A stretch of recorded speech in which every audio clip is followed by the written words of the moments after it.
Here we go again.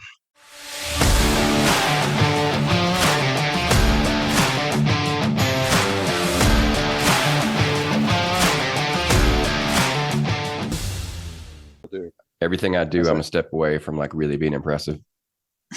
Oh, see, that self-deprecation shit don't fly with us. Your friends know better. It does with Dan because Dan's the same way. You guys.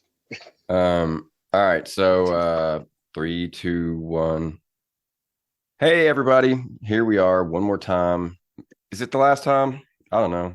I don't think so. Is this the last time, Dan? Nah. Sam, is it? All right, so not the last time. We'll probably do it again. It's your 2 or 3 dads. We're going to go with your 2 dads featuring Sam. At least one more time. At least one more time. Okay, so you got one more in you? At least. All right, well, that's good to know. I'll plan for at least one more. I've probably got more reels like waiting to get us past that, so that the people won't know we quit until long after we've quit. That'll be something that for covers them, us when we go on vacation. Yeah, well, I don't ever really take vacation because I don't work, so that's one of the pitfalls of never really having a real job. I'm too poor to take a vacation. Yeah, I feel that. I seem to like be in that stretching the dollar mode these last couple months. It's not something that like I planned for. It just kind of, like my grandma died and I paid her mortgage, and then I paid like part of the funeral, and suddenly like that month turned into this month, and this month turned into the next month, and I'm still kind of trying to fight my way through or fight my way back. Yep. I was getting tattoos touched up, so that definitely is not going to happen this month, and we get that back and use that for one bill or another. Anyways, that's just some dad stuff. # dad life. We don't want to be as sad and depressing as that was the entire time. We want to be sad and depressing about other things, other important life-altering dad things. And there'll be lighthearted moments. Just stick around. You'll laugh, and then you'll cry again, and then you'll giggle, and then you'll cry some more because our lives are just depressing as shit. No, I joke. See, there you're laughing. See, you're laughing. But the tears will come. The tears will come. So we've got a couple of topics today that really are, near and dear to one of our hearts. We kind of bring these we'll come with one. It's like a potluck, so to speak. So the one that I came with today, is the one we're going to start with because I'm the host and I get to make the most important decisions. And that is something probably that each of us have thought about, certainly if not recently, then in the past. And that is, do we want to have another kid? And I know that I'm thinking about this pretty much on the regular these days. It's something that we have wavered back and forth with. And I'm sure that, Dan, you find yourself in this, if not every day, then pretty often, because once you have one, it's like a tattoo. You want another one. You can't just eat one of those Pringles. Once you pop that proverbial pregnancy virgin status, you want to pop another one out. And Sam, you probably fall on a bit of a different wavelength, different spectrum, or different level of knowledge, just because your knowledge in general is much greater than ours in terms of raising kids. You've done it. You've had 2 of them already, and you may or may not have made this decision. It may be dependent on a later mate to come along. Who knows? We'll get to that. But as I normally do with these things, I like to gather my thoughts. I like to be, if not as smart as I can, relatively smart, so that I don't embarrass myself. And I always kick it off to one of you guys first. So, Dan, why don't you just, stick to our regular trend without going out of our comfort zone, and take this first. Tell me what you think, whether you are currently leaning toward another kid. All right. Yeah, hey, it is. It is something I think about, maybe not on the daily, but occasionally. I'd say at least on the weekly, once a week, I think about it. Usually when my daughter's done something to piss me off, I'm like, God, I do not want another one. No, I'm just kidding.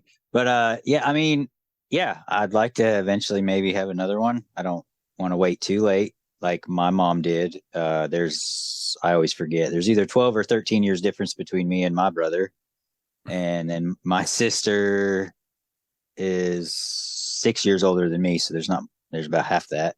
So yeah, I don't want to be, 13 years apart, but I don't know. It's, I weigh it out, and I would definitely do things differently, better.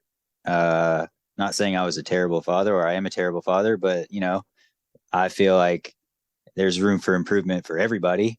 And not gonna lie, I did want a boy, but I'm super thrilled and over the moon that I had a girl.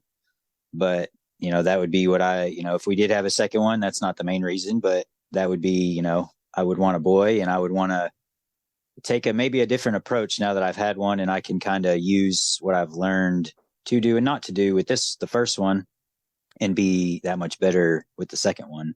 My wife, I'm sure she thinks about it more than I do, but yeah, I mean, it's something we don't talk about it much. I mean, every now and then, but I definitely think about it, and I'm leaning on the side of, yeah, I would like another one, more so than not. That's just my view. What do you think, Ori? I know you said you think about it daily, but damn near. Well, I will get to that, but before I do, was wondering, you think that you yourself do probably want one eventually, and at the same time, you guys don't talk about it that often. What is it gonna take to get you on that topic? Are you just waiting for her to bring it up? I mean, yeah, in a way, because it's her body that's going to be ruined again. Not that it's ruined, but it's just, But I'm sure she's called it that.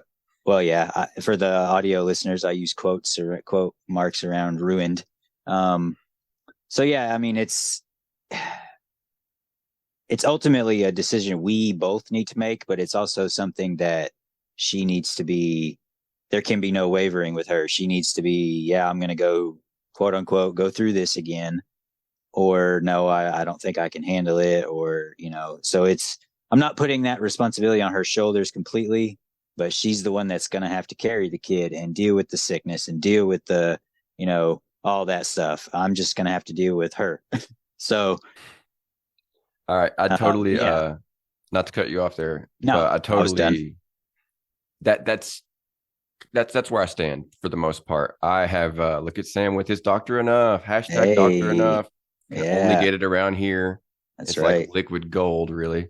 Liquid crack. You could probably make so much money selling that down there. Man, I'm telling you, it's a wonderful product. You got to drink them fast though, because once they get warm, they are just straight nastiness. Yeah.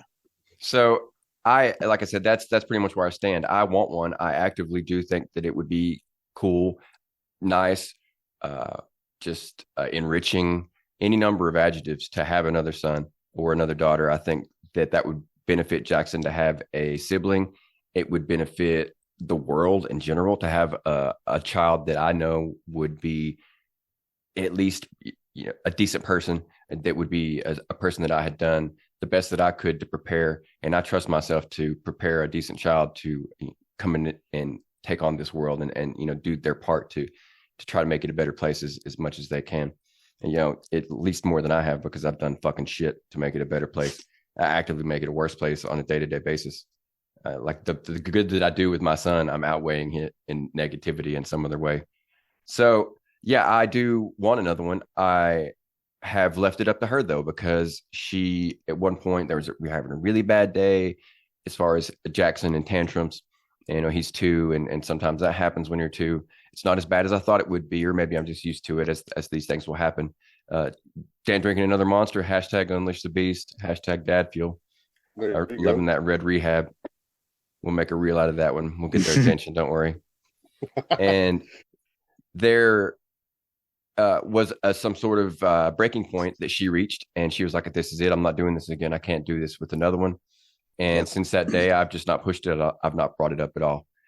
And at the same time, though, I think that if we had, what you would call, what a person would call enough income coming in, quote unquote income, whatever that is, fill in the blank, because it varies from place to place.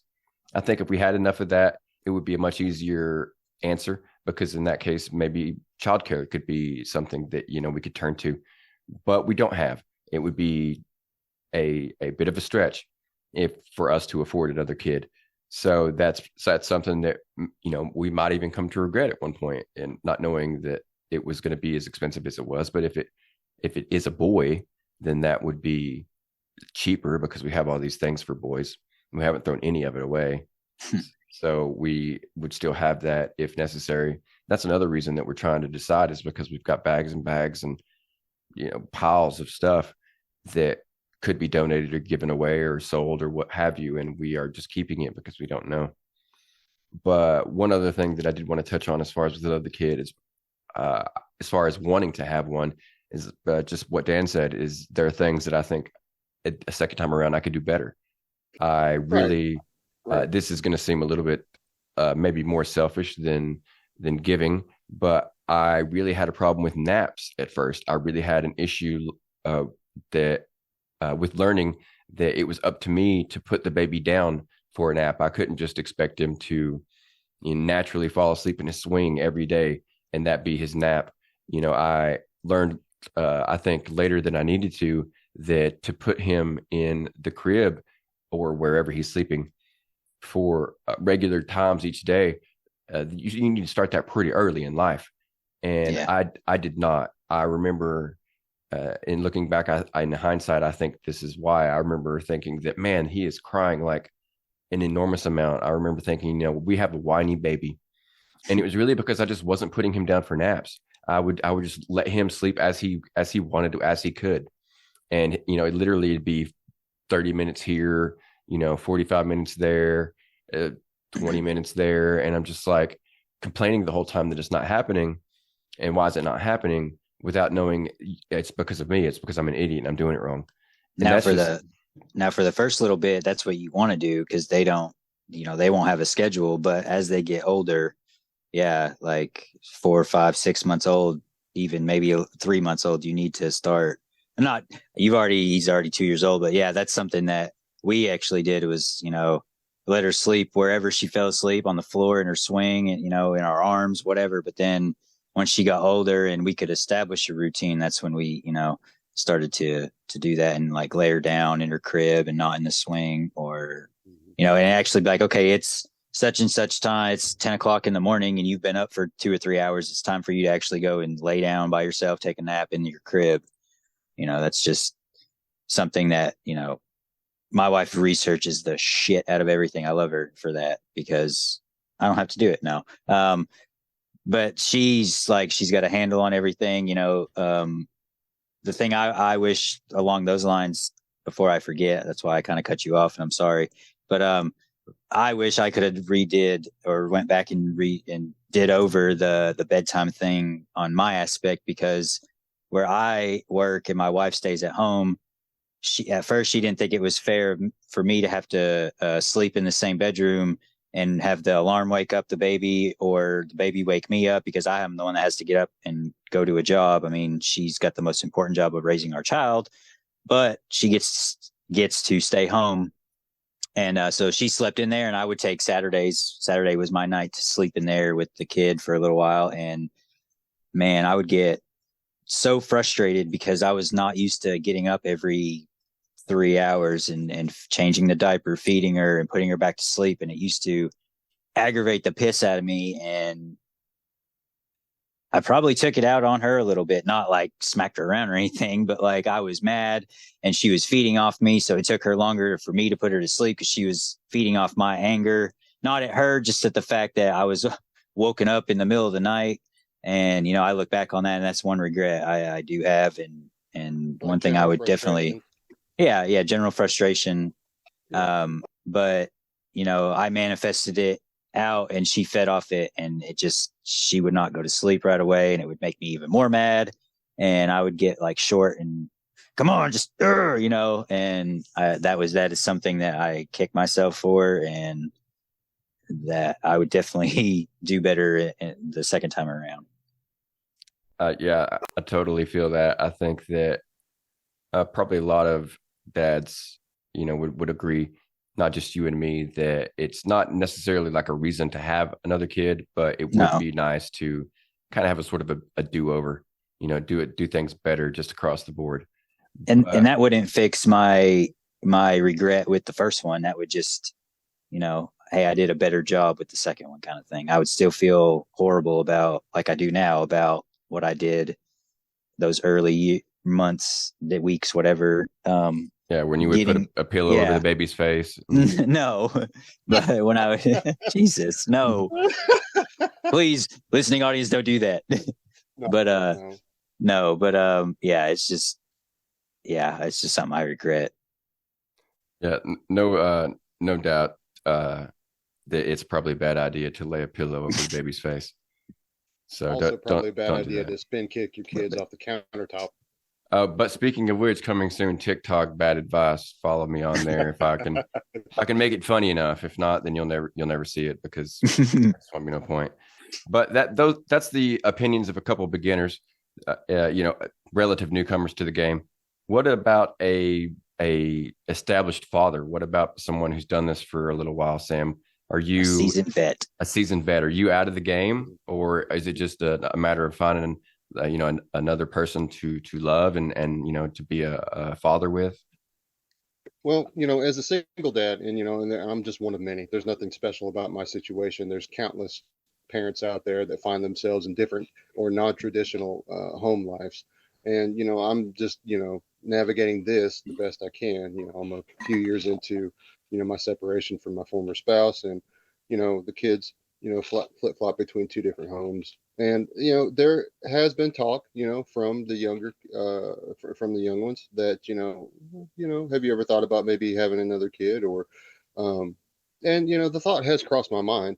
And touching back on a point that you made earlier, if you're waiting for financial stability to have a kid, you're going to be waiting for a long time, because as fast as this world changes, unless you're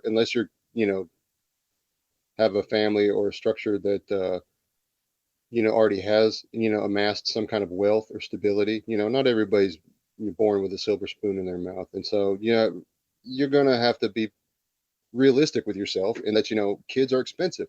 They're going to put you back. They're going to put you back thousands of dollars. What is it, what's the ballpark figure for rearing a child from birth until they graduate high school, or even potentially paying for their college? It's like a million, or like it's a couple $1 million that parents spend on children. It's used to be six figures, so it's probably well into the seven now.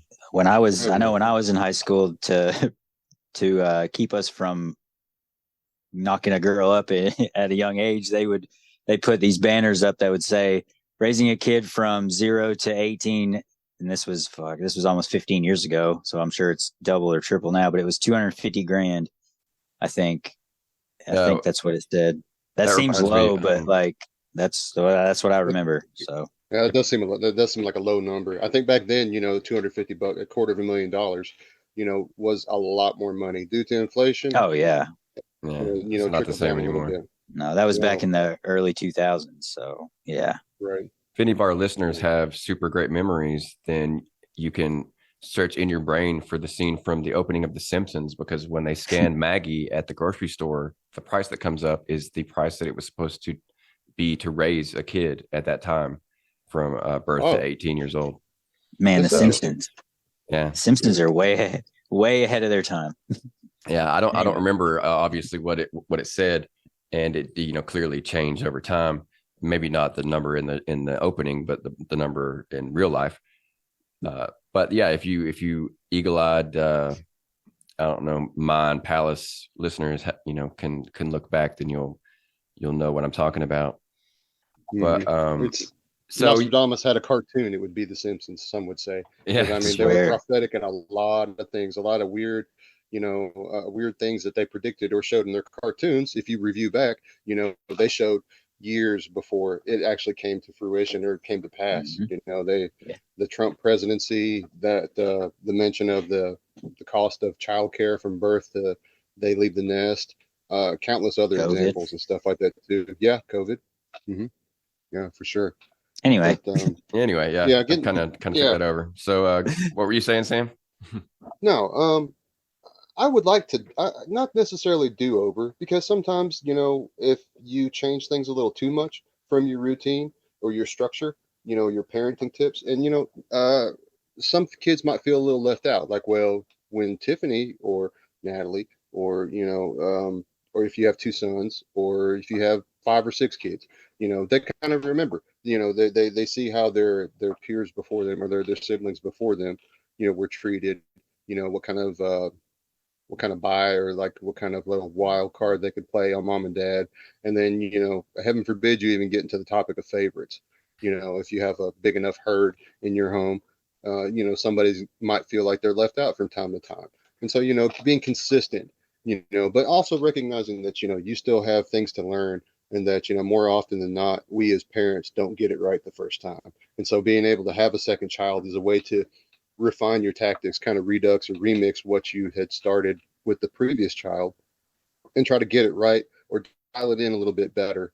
Whether it's temperament, whether it's dealing with specialty eating needs, nap times, play times, school work, chores, all that stuff, and, as parents, I think that, we sometimes subconsciously kind of lean on our oldest child to kind of help us in a way, or that they kind of take it upon themselves to, and I'm sure every kid does this when they go through a phase where, they are kind of like the step parent, or they're like the lesser parent or something, in absence of mom or dad, or mom and mom, or dad and dad, or whatever your family structure is. That, they'll catch themselves, you'll catch them kind of, I wouldn't say bossing the younger child, the other siblings around, but kind of, trying to be that one to lean on. Yeah, so that's kind of what I'm currently navigating right now. As I'll go downstairs or something in the kitchen, and or a different part of the house, and encounter my oldest kind of giving my younger daughter sage advice, as yeah, in lieu of mom or dad being around to say, hey, please, can you put your dirty dishes away? Don't just leave them in the sink. Or, hey, can you sweep up the crumbs? Or, hey, could you refill the dog bowls, or something like that. So I would like to try my hand at maybe raising a son. I have 2 wonderful, beautiful, talented, loving girls. And I wouldn't trade them for the world. And sometimes if you have more than one kid, they're going to ask you that. Hey, if you had it to do all over again, would you still want to have 2 girls, or would you rather have had 1 boy or 1 girl, or whatever the combination is? But my response to that was kind of taken back a little bit, and I think all kids kind of ask their parents that over time, at some point in time.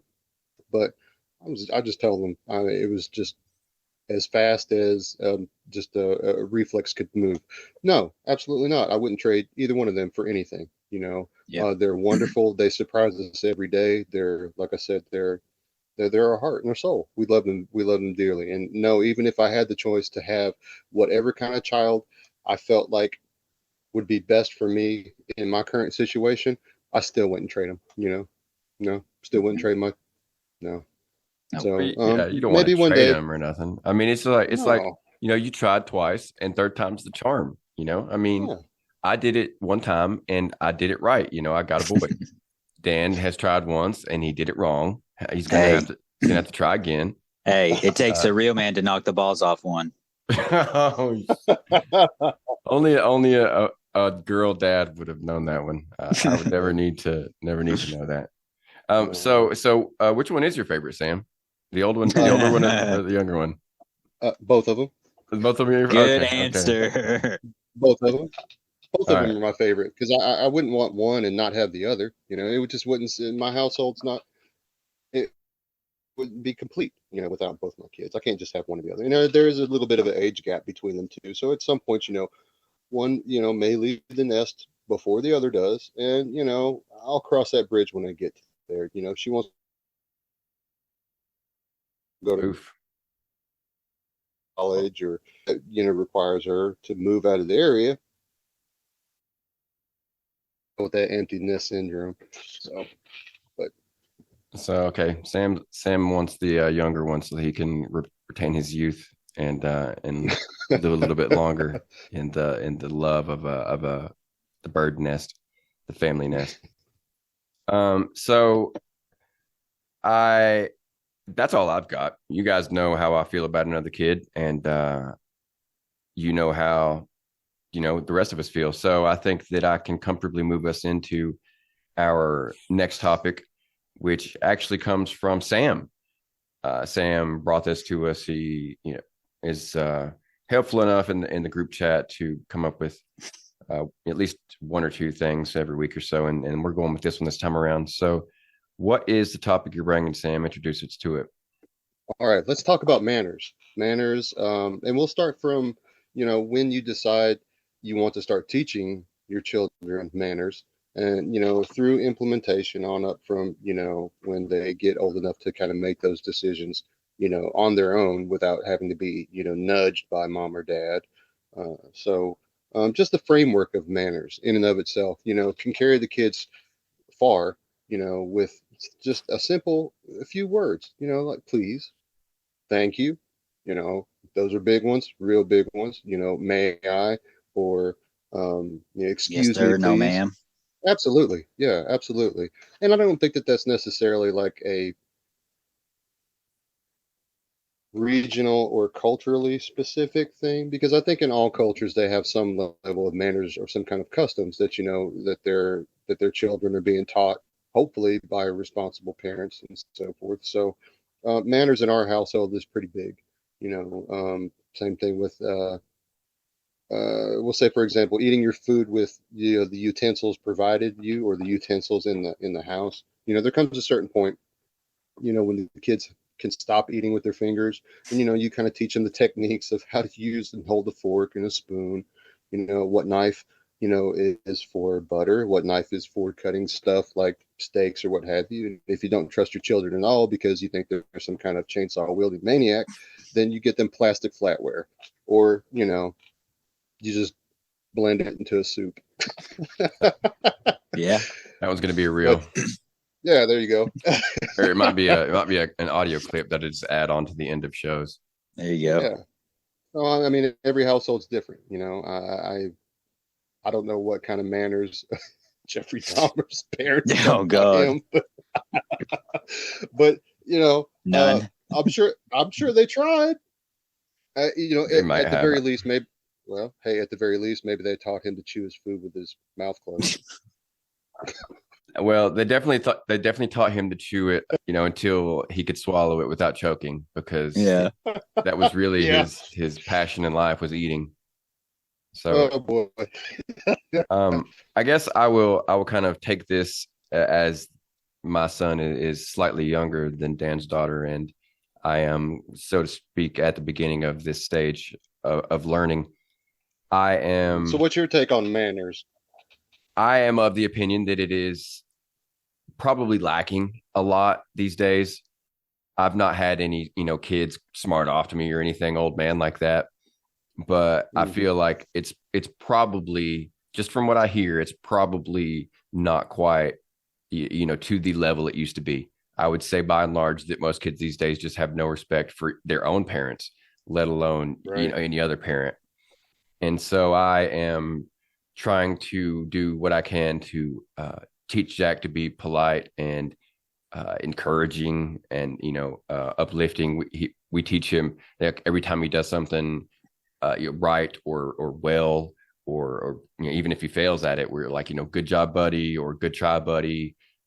We tell him, when he's like, we don't have to tell him anymore. When he wants something, he's like, more whatever, please, more this, please.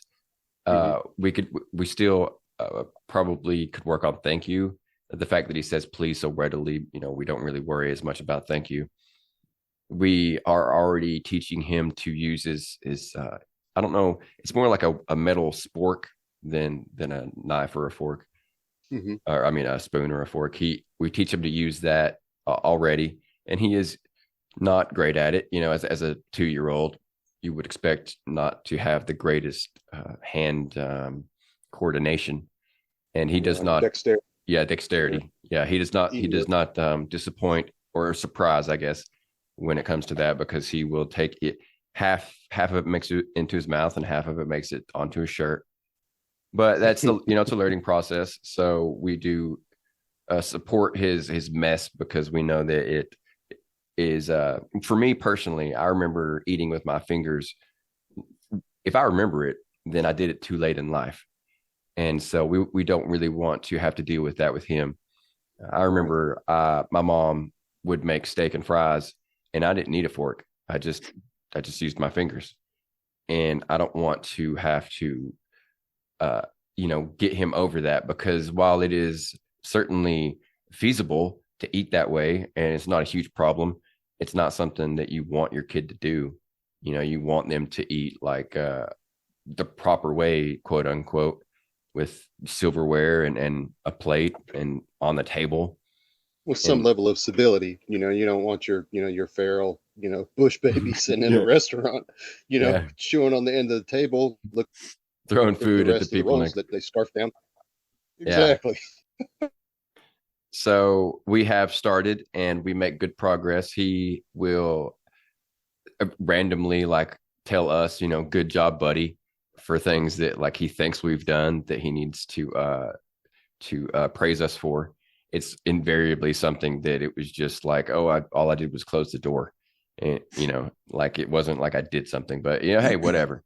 Yeah. So yeah, we have gotten a good start on that. I'm relatively confident in the progress that we're making and the direction that we're going. But just like Sam said, I do agree that it was necessary to start this at an early age and to make small steps along, in various small steps from various angles, tackling the same problem. The saying please and the eating with a fork and stuff. It's not necessarily the same angle of attack, but it's all the same problem. It's all manners. So I'm pretty happy with what we're doing and what we got going on. What about you, Dan?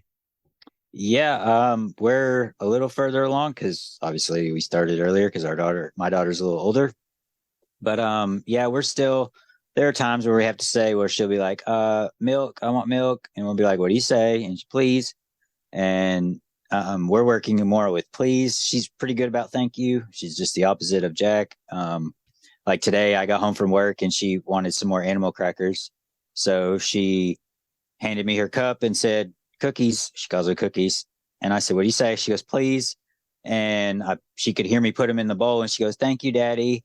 And I haven't even given them to her yet. And then when I gave them to her, she goes, thank you, Daddy, and smiled at me, and it, melted my heart. But, so yeah, we're working more with the please, and we still have to kind of, hey, what do you say? But she is 3. She's still learning.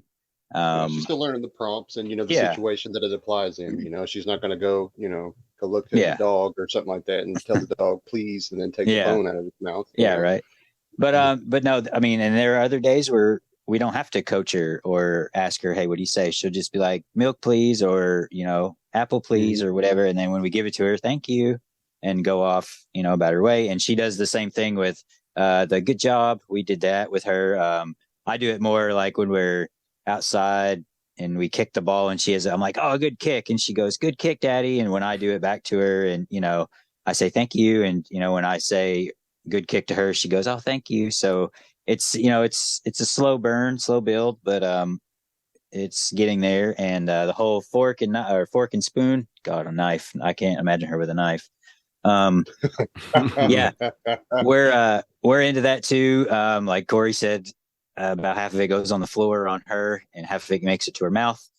We're still getting I'm making the fork motion for the listening audience. We're still trying to get that. She's more of the take it like a knife and stab it, and then put it in her mouth. But hey, at least she's using it. And to me, that's not improper because she doesn't know any better yet. We're still trying to teach her, hey, no, you got to scoop it. And, but hey, at least she's using it and at least it gets to her mouth. Like the other day we went to Waffle House. Don't judge me. And we cut up a waffle. Waffle House is the shit. But we cut up a waffle and gave it to her, and she, she stabbed it with her fork and ate it, and I was like, hey, and we tried to get her, hey, do it this way. And she did it a few times and it would fall on her plate. So she's like, nah, the hell with this. And she went back to what she knew and stabbed it, like I said, like stab down on it, like you would a knife or something. But yeah, so she's learning. It's like I said, it's a slow process. You got to be, we preach this all the time. You got to be patient. But yeah, she's learning. She's hell, with the way Corey talks about, we're about at the same stage with that. They learn at their own pace. So that's something I also have to remember. Sometimes I get a little too frustrated when I think she should know better and she doesn't. She's still 3. Right. She's still learning. I need to remind myself of that. Sometimes, I get a little short fused when she doesn't listen after the 5th or 6th time. And that's what, but like I said, she's still young. She's still learning, but, yeah, so we're smack in the middle of it, just like Corey is. But you, Sam? It sounds to me like you're on the right track. Same thing goes with Corey. Like you guys are doing the right things, and you're starting off small, and and just pieces that they can understand. And whenever they chain all that stuff together in the in the series of events, then it comes together. And I mean, I think that that's going to put some polish on your child's character, and as a reflection of your parenting. It's going to ultimately fall back on you guys. To kind of uphold that until they can get a grasp of it themselves and the concepts of all that stuff. It's like I said, my youngest is still kind of my ex and I like to joke. We refer to her as feral. I'm sure maybe when she's a grown up or something like that, she might not look back on this fondly, but maybe she will. But I could put everything in front of her, like forks, knives, spoons, and all that stuff. And there's absolutely no finger food on the plate. What is the first thing she does?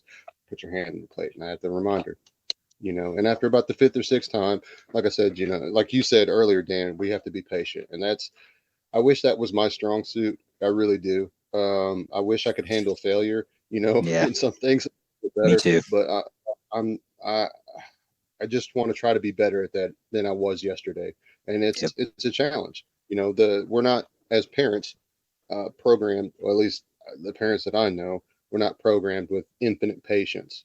And, those things that, kind of needle us a little bit. It just, the repetition of it, like, please, for the 5th time, will you clean up your room? Please, for like the 6th time, will you put your dirty dishes away? Please, will you clean up after yourself? And, it comes a point in time where, you get a little short, or you run out of patience, and you may snap and, raise your voice. Some parents yell. Some parents just handle it better than others, and some don't handle it well at all. And like I said, you just try to be better about it than you were yesterday. And as long as you're kind of making forward progress, or that they're children and they're still learning, I think that kind of helps when you kind of take a woosah moment and breathe and step back from, remove your, emotions from the situation as best as you can, and just kind of realize that they're kids and that kids are going to do stuff. What did you do when you were, 7 years old? What did you, How did you act when you were 9 or 14? Something just not to cut you off, but something that we practice when we do get, like the other night, I told her not to, we have this little water table outside and it's really dirty. We need to clean it out. But she was playing in it in not her like church clothes or by any means, but like a nice pair of jeans and a nice t-shirt. And I didn't want her to get dirty. So I told her 2 or 3 times, hey, don't play in that. And I got, after the on the 4th or 5th time of telling her don't do that, I got a little heated. And you gave her a Sparta kick? Yeah. Oh yeah. Right across the yard. But no, I got up and I raised my, I didn't eat. Well, I say I raised my voice. If you ask my wife, I probably yelled. But either way, I at least raised my voice and, not grabbed her, but I grabbed her by the arm and told her, no, if you can't do this, you're going up here. You're not playing with it. And it's just, I had a rough day at work, and, I took it out on her, which I shouldn't have done. And I still feel bad about it. But we're also trying to practice, to get around to what I meant to say. We're also trying to practice that if we find ourselves being that frustrated or feel ourselves going over that point of where we need to raise our voice or worse, yell, or I'm a firm believer of spanking, but not beating the shit out of your kid for correction, because I was spanked as a kid and I think I turned out okay. I don't hate my parents for it. But anyway, until you get to that point, we're also trying to practice that, hey, look, I can't deal. Give me 5 minutes. Let me go smoke a cigarette, or I need to walk away. Can you take over? And that's it helps me, at least when I do it, it helps me clear my mind, reset, and just get myself away from what's pissing me off at the time, so I can calm down and cool off. And then when I come back with a different perspective as, hey, she's just a kid, chill the hell out. Like, how long did, like you said, like Sam said, what did you do when you were her age? Like, how pissed off were your mom and dad at you when doing the same thing? So that's something we try to practice. And I recommend that if you are with your spouse or co-parenting or whatever you want to call it, that you try to do that if you can work it out. Like, if it's pissing off your wife or your girlfriend or fiance, husband, whoever's listening, say, hey, can you take over for 5 minutes and let me clear my head? I feel like I'm going to blow up. And usually 9.5 times out of 10, they'll be like, yeah, go, please we don't need you blowing up. So that's something that we try to do. And it seems to help me. It seems my wife seems to help her too. So just a little piece of hashtag dad advice out there. Right. Well, it sounds like we can all get a little better at it. And there's some shortcomings as parents because we're human and we're going to make mistakes. And, what we try to do is just be the best that we can for our parents. And, a lot of ways, that seems kind of, you're not putting yourself on a pedestal, but you're holding yourself to a higher standard. And if you're able to perform, if you're able to show your children that, you can be patient and understanding, but still be firm where it needs to be. And, make sure that there's establishing boundaries is pretty important too. So, those are some, yeah, go ahead. Another thing I thought of too, I forgot it until just now when you said something, but they also learn, this is with everything, they also learn by watching you. Even your daughters, they probably look up to you more.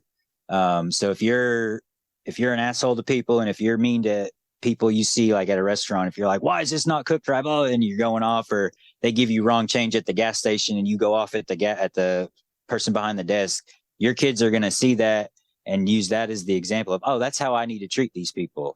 But if you go in like how I was raised, and you be like, yes, sir, no, ma'am, which that could get you in trouble now, but hell with that.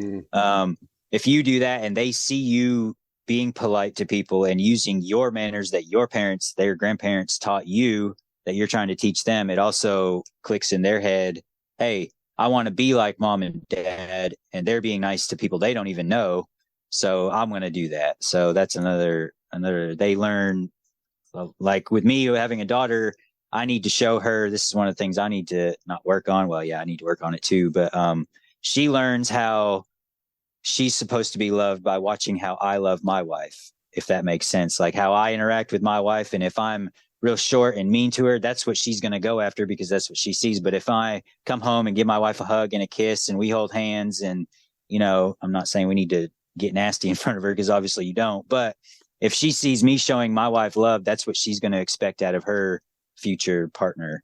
I don't want to, say man, because if she, whatever, but her future partner, then I want her to have high standards. I don't want her to go out and get these little fuck boys and these little whatevers, that aren't going to treat her right and that aren't going to work and that aren't going to, they're just going to be lazy and make her do everything. I don't want that. I want her to get a good man or woman if that's what she chooses. And, I don't want her to take no shit from anyone either. Like, stand up for yourself. That's one thing I need to do. I let people walk on me more than I should, but yeah, that's another thing that they learn through you, and you need to, like with everything, you need to set the example. And I think it's key with manners too. Absolutely. Your children are going to emulate what they see in the household. And, as long as your household is, watertight and you've got a good plan, or, you've got the best plan that you can, that's setting the precedent. That's setting the tone for how your children are going to interact in their worlds. And exactly. That's it seems like we kind of touched base a little bit on, some things that we were going to segue into our next part, which Corey was going to announce, possibly. Was it going to be, since we're kind of on the pet peeve part, you want to go ahead and go into the grind your gear segment? I don't have anything else as far as manners for right now, but there's various other things we can come back and visit another episode. What about you, Dan? You ready to give a bit more honesty, complain a bit more? Yeah. I'm always down for that. All right. So bring back an oldie but a goodie, one that we hadn't heard in God fucking forever. A little bit of grinding of the gears. Yeah.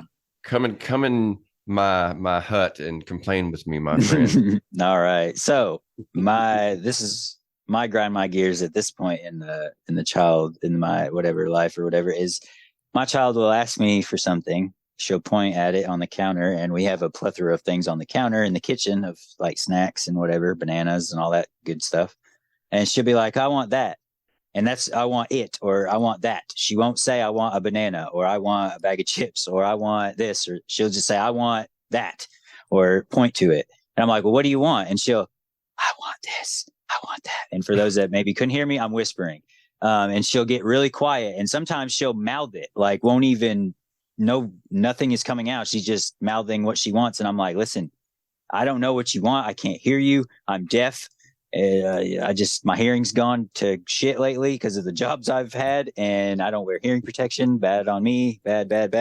But, so you need to verbally tell me loud enough. I don't need a megaphone yet, but one day, you need to tell me what you want. You can't be doing this. I want this mouse BS. Like, you need to verbalize what you want. And it just, it grinds my gears. Do you guys deal with that? I know, Sam, your daughters are a little older, but Corey, have you got to that yet? Or I feel like I'm to a version of that. Jack will, he'd be like, want bite, and we'll run into the kitchen, and then just like you, it's all kind of in the same place, and he will. It's not like he's saying I want that or I want it. He is saying like I guess he's saying what he wants, but I don't understand his baby language. So 9 times out of 10, I pick him up and put him on the counter, and I'm just like, just grab what you want. And he will like usually grab what he wants, or at least like at that point he will say, like in words I can understand what he is talking about. So it is a variation of what you're dealing with, but I think that yours is quite a bit worse than mine. That whole like mouthing it without saying anything at all. That would get on my nerves a little bit too. That's the part. It's not that I want that, because like you said, I would just pick her up, or I'd be like, well, point to it, or I'd pick her up and show me what you want, or like you said, hell, just get it yourself, like, or whatever. But it's the fact that she tries to tell me, which is great, but she whispers it, or even worse, mouths it to where I can't hear what she wants, and it's just like, speak, child, speak, use your words that I can hear. That is a perfect grind my gears. That is one of those things that it's not life altering. It's not going to like make or break you. No, it's just little pet peeves, like Sam called it. Yeah, it's one of those just annoying things that they do that you just prefer they did not do. Yeah, because it just makes your life a little bit easier. Yeah. Well, I actually thought that was going to go a little longer, and I was going to kick right into the dad joke, but I guess we're going to have time for a very special return segment that really is only showed up maybe 2 times, maybe one time. Say twice. Yeah, this isn't something we've done a lot, but in the course of these, I did Kevin Harvick one week, and you did Superman. Yeah, you did Kevin Harvick, and I called him Carl Edwards. Yeah, that's right. Yeah, that's right. Hopefully, if they're ever on, they don't listen to that episode. So, in the course of the interviews that we did with all those fathers from all around the world, there were a few that really had good stories. And the first one that stands out that really needs to be, shown, really needs to have a light shown on it. That is Mark Phillips from Australia. He's actually originally from England, but he lives in Australia now. He has the Mixtape Podcast. He lives in Perth. Great guy. And he is an awesome father too. He had a son whose name is Dexter. If you've listened to the episode, then you know what I'm talking about. This kid is just a hero. All the health issues that he went through from birth and shortly thereafter, it was just an experience, even hearing it. And I spent most of the episode in tears. It was just, depressing and uplifting, just back and forth. It was a roller coaster. And I was so glad that I got to talk to Mark. If we stopped today, I would remember him probably forever, because just the way that he was able to navigate all of that as a father, being virtually powerless when it comes to health issues like that. It really did just encourage me to know that there was a strength to be had beyond what I feel I have, and that maybe if I do need it one day, that it will be there for me to pull from. But at the same time, I just wanted to honor him because of what he did and how he did it was as good as I can tell you to do it. Yeah. He held it together in every way, and he has managed to raise a wonderful son that takes everything that has happened to him and just, embraces it and makes it a part of him and makes him stronger because of it, as opposed to weaker or a reason why he is unable to do certain things. And so with all that being said, all that out there, I want to go ahead and make Mark Phillips our dad of the week. I know that he may end up being the dad of the month. Who knows when we'll come back to this. But as long as it lasts, he's going to hold that position. Mark Phillips, you're an awesome guy and an awesome dad. Thanks for coming on, and thanks for being such an inspiration. And that's pretty much all I had to say about that. And I think that we're going to take another leap into another wonderful segment, but one that we are intimately familiar with because we try to do this every week, unless I forget about it. And that's when Dan comes with an all original. Doesn't matter if you've heard this before. Dan wrote it. He's just not shared it with us yet. So an all original. It's handwritten usually by dads for dads. That might even be the name of the reel when I put it out there. But Dan comes with his, and we're going to need maybe a cool segment other than Dan's dad jokes. Dan, maybe if I could throw another D in there, Dan's not dastardly dad jokes, but Dan's dangerous dad jokes. Something with a little more alliteration. Well, this one gets a little dangerous, so that could work. You did say it was a bit of a different format than we're used to, so I'm interested to hear it. So go ahead and spring it on us. Tell us what you got. Tell us what you yourself wrote, and all by yourself tonight. And that if anyone else has heard it anywhere else, it was ripped off by Dan, or from Dan, not by Dan. So, all right. I have a 3-part dad joke today. Oh, this is complex. God, so, but the Stu Gott's over there writing down my top 5 list. I'm gonna need to make notes on this. Yeah, no, it's a 3-parter. They all go together, so it's not like 3 random dad jokes. They all kind of go together. All and okay, so we'll see how this goes. One thing I did want to mention, fuck it, if you can hear this, I won't be able to cut it out. But if it is, okay, so you're gonna be like, what's the what's the most clumsy owl or whatever? What's the most clumsy bird? And then we're gonna be like, oh fuck, I don't know. Dun, dun, dun, dun, dun, dun, dun.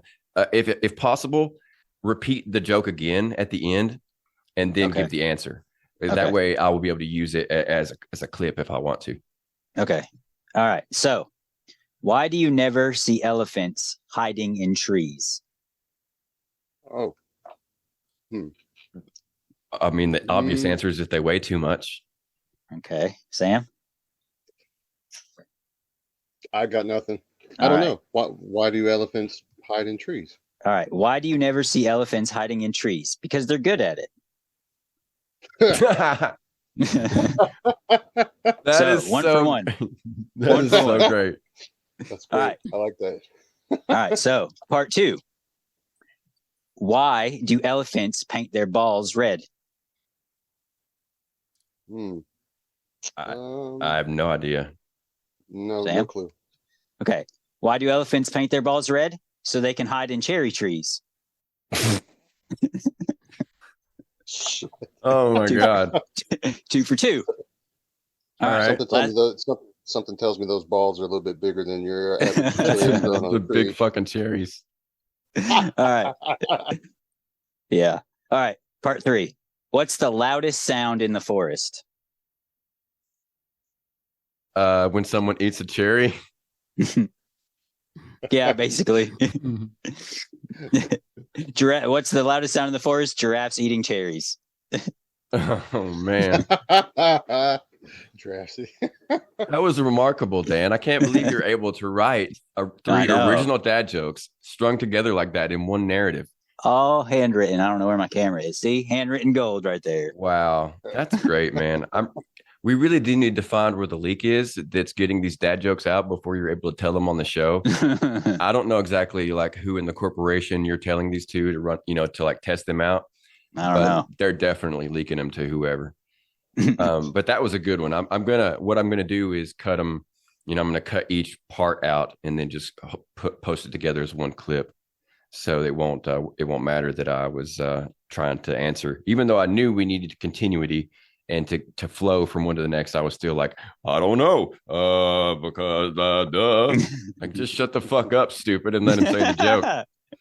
Well, hey, that's the first one you've gotten. Oh yeah, at the end. You basically spelled it out for me. I know, yeah. All I did was beat Sam to the punch. That was my worry with the last one, but hey, it works. That would have been it would have been kind of funny either way. Like you were saying, should I say it throughout the show? Like it would have been kind of funny then too. So either way worked. But got an idea for a title. I'll share it with you guys after the show if you want. Okay. The title for the episode? No, not for the episode, but for the segment for the dad jokes. Oh, right on. Cool. Yeah, because we definitely need one. Because like I said, Dan's dastardly dad joke is just not going to cut it. I like that one. Dastardly. You don't hear that ever. No, I guess you don't. Tell you what, I'll text it to you both and let me know what you think. Yeah. Right on. We'll come up with something between the three of us. I have also something I need to text you guys as well. Something that came in while we were talking that's not really pertinent to the podcast. But with that being said, we've talked about everything on my list. Did anybody have anything they wanted to get off their chest that we had glossed over, moved by before you could get to anything that you got wrong, anything that you wanted to cuss somebody for? No. I get a lot of shit wrong. I would never call anybody out on their mistakes, because when I go back through here, I'm going to find about 50 of my own. So right. No worries on that. All right. Well, then I guess we have reached the end of another journey. This is always fun for me. I'm glad that we do this, even if we'll never get rich and famous. It's fun to get this out to maybe if there's one dad that learned something today, then that's cool. And if there's not, then I still had fun, At least we laughed. Yeah, it was. Yeah. We learned a little and we laughed a lot. So that's a success for me. As the old cliche, laughter is the best medicine. Yeah, and that's good enough for me. Maybe it'll make my dick hard again. I doubt it though. They make pills for that now. Laughter would be more cheaper though, wouldn't it? Yeah. Insurance doesn't cover laughter. No, it doesn't. No. But we'll see what it does cover. Maybe it does cover something else, and that'll make my dick hard again. Anyway, I appreciate Wrong you time guys for that, Sam, huh? Right. Maybe I'll just put my lid back on my drink now before I spit it all over my computer.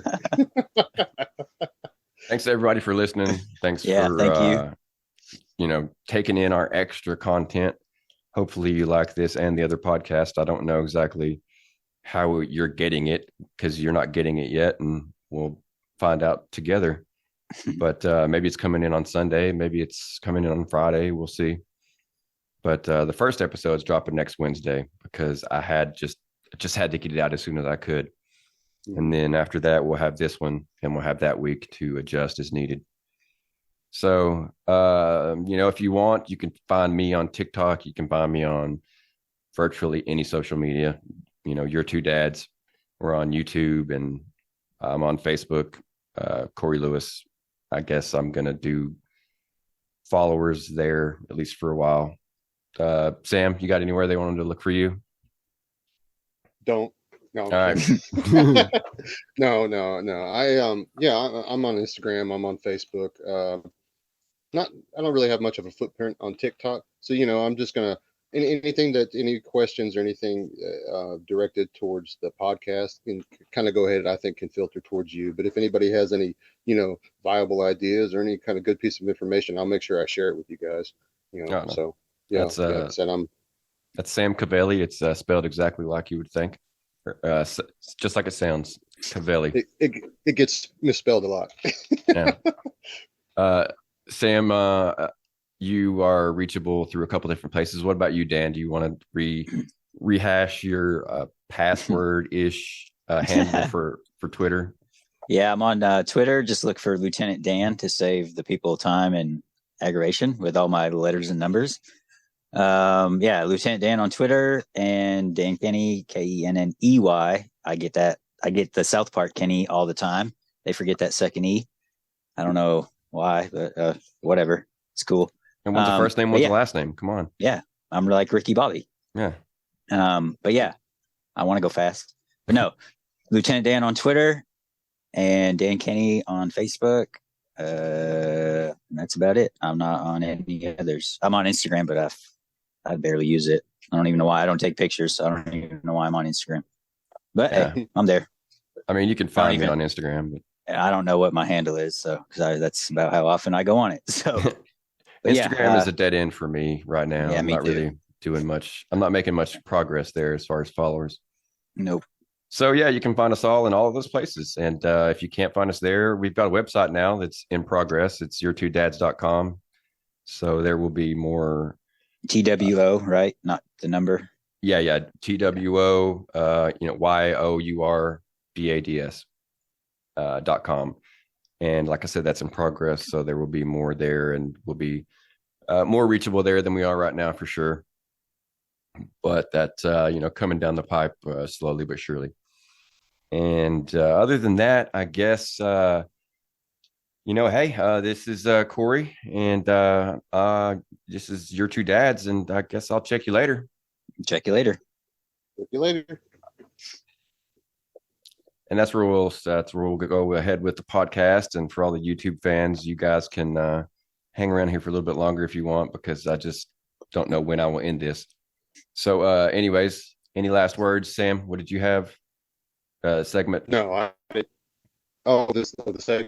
segment name I did. I texted to both of you. I mean, if you wanted me to talk about it, no worries.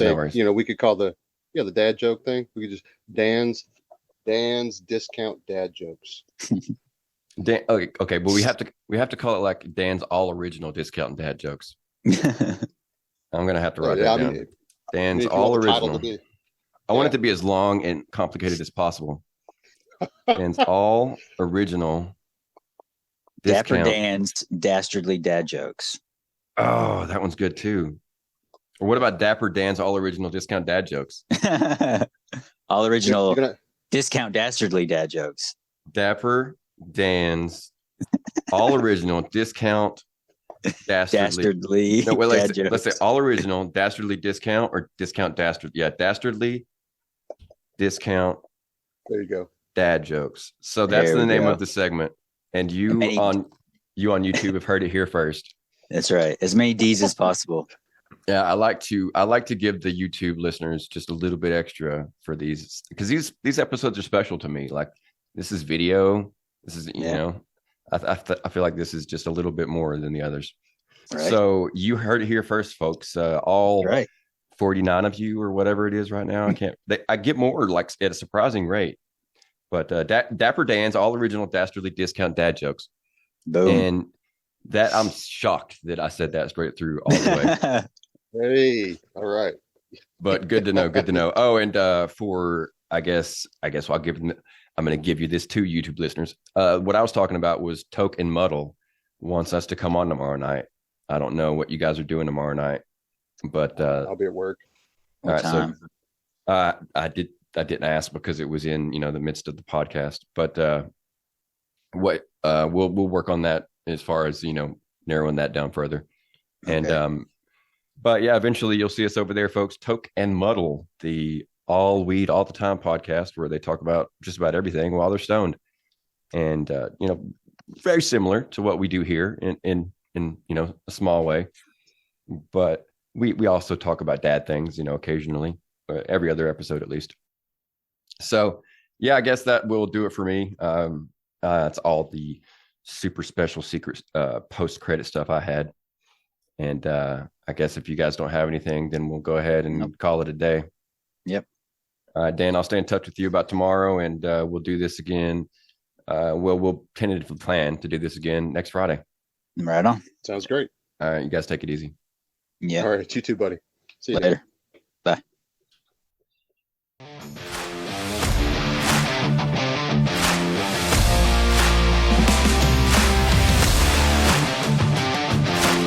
I want you to know it's over. Well, bye. You smell that, Bill? Smells like someone died.